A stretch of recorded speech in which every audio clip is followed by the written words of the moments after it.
শুক্রবার ভোরবেলায় অন্ধ্রপ্রদেশে ফের মর্মান্তিক দুর্ঘটনা।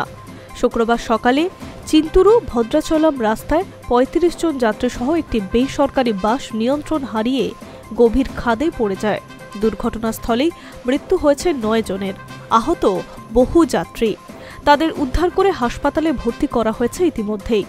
সকলেই চিত্তুরের বাসিন্দা। পুলিশ সূত্রে খবর, কুয়াশার কারণে রাস্তার দৃশ্যমানতা কম থাকায় সম্ভবত এই ঘটনাটি ঘটেছে।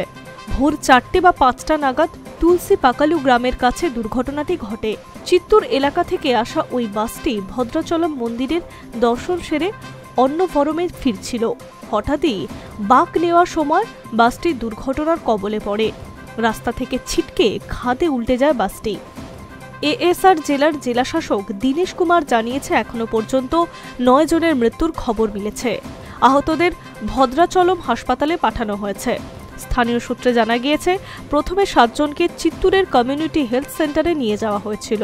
সেখান থেকে স্থিতিশীল হলে তাদের ভদ্রাচলমে পাঠানো হয়। বাস দুর্ঘটনার সময় বাসের ভিতরেই আটকে পড়েন বহু যাত্রী। প্রত্যক্ষদর্শীদের মতে, বাসটি এতটাই দুমড়ে মুচড়ে গিয়েছিল যে উদ্ধার কর্মীদের তীব্র বেগও পেতে হয়েছে। পুলিশ ও স্থানীয়রা যৌথভাবে উদ্ধার কার্য চালিয়েছেন। বাসে মোট ৩৫ জন যাত্রী ছাড়াও চালক এবং খালাসি ছিলেন। মৃতের সংখ্যা আরও বাড়তে পারে বলে আশঙ্কা প্রশাসনের।